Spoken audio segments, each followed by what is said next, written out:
Gets sorted by a phone call from a higher up. This guy came to where we were confined. He was putting on suits like, a very, very responsible person came and he picked us.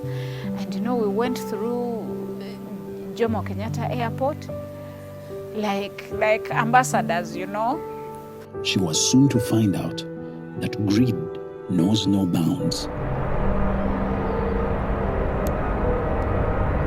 The first thing that caught my attention at that office was the signpost. How do these people even put such signposts on the road? House-made shop.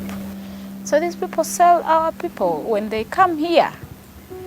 I never knew that this was the place I was going to. I felt so bad.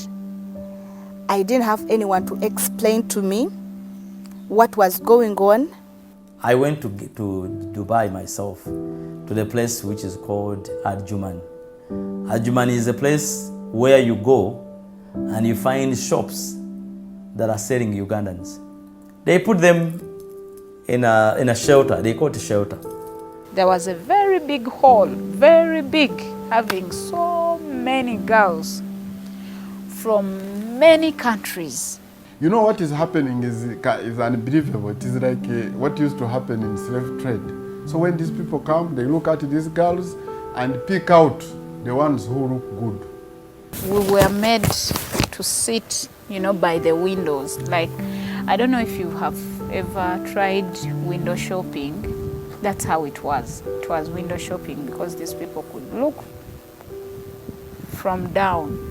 And they could say, give me that one. When someone has bought you, they check your ears, they check your teeth, they check, everything. Just like the way you watch these slavery movies where people are being checked whether they are okay to go and work. I really cried. By that time, I could not even communicate to my family because these people, they confiscated the phones.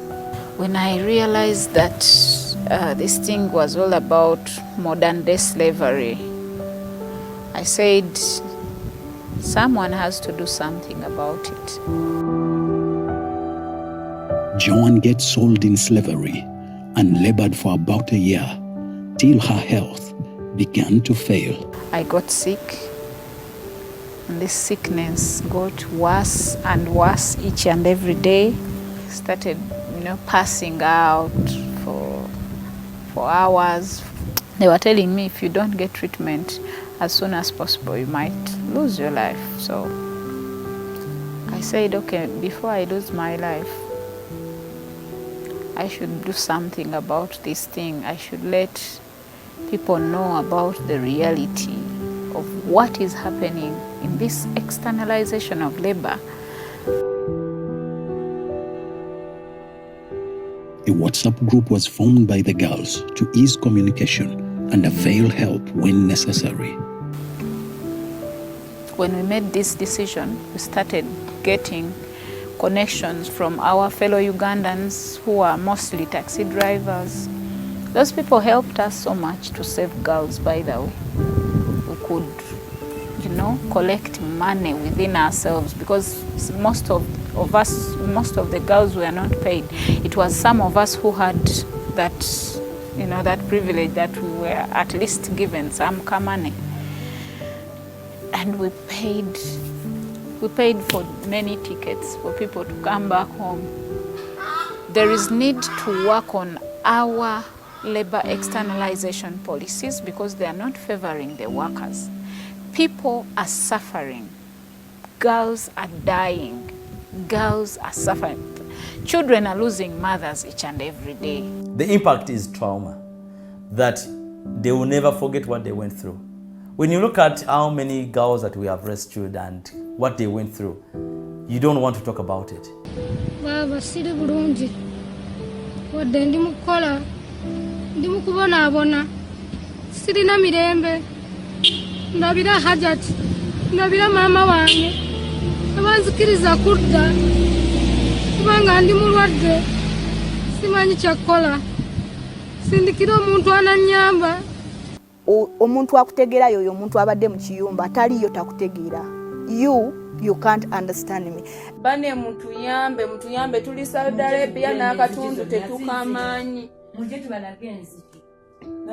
Yonna wonna baatulookingidde abantu bonna wasibe tewali wetufulumira.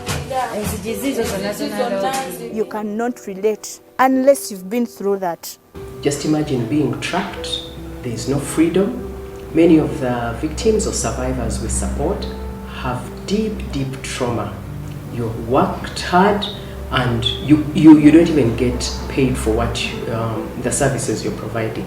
So we know that many people have had even psychiatric conditions triggered.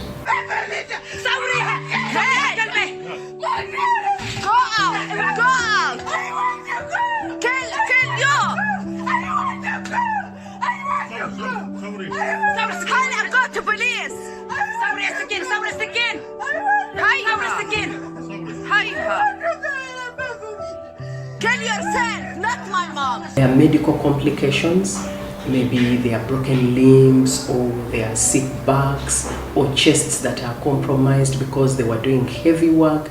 Ku Friday okola emirimu okuva ku ssaawa 10 z'ozuukuse paka 6 nti luba lunaku lwa bagenyi. The left side of the whole body yonna esanyalala.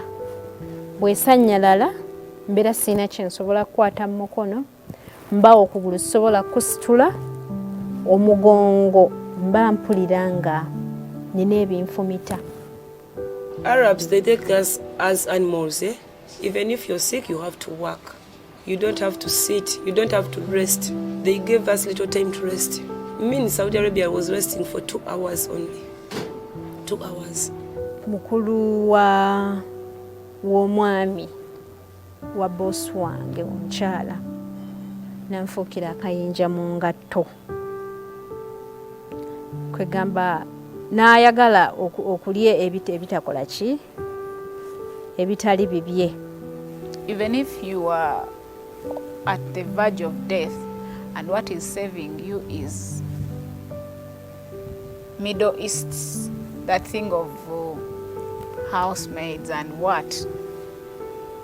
There is one thing I can tell you, that if you really want to quicken your death, you can go. Because even those that come back allegedly very good, with a very good life and, safe, they are not safe. Me, I'm telling you a secret. They are not safe. They are sick. The types of sicknesses that we get from there, you cannot even comprehend. There are so many types of sicknesses. Many women will struggle with gynecological issues where there's been sexual exploitation. So usually the medical bills are really high. Others are trafficked to harvest body organs. Some companies are selling our girls purposely for organ harvest and sacrifice. Where girls have been, sacrificed, probably they survived, and in that survival, they remained with scars that they will never be healed. I remember when I fled the Lord's Resistance Army and I was displaced. That doesn't go away, It doesn't go away. Running away from people, are dangerous and about to traffic you. So sometimes it's not that I've completely healed. Of course, I reflect, and so it doesn't go away. So those are the implications. You're also looking at the amount of money government loses for health, to take care of the health, the trauma. You as a country, and you have traumatized people. We've seen even victims of trafficking who later, traffic because hurt people hurt people. The issue of organ harvesting, it has not been common, and we are trying to come up with solutions, especially migrant workers who are going to work abroad.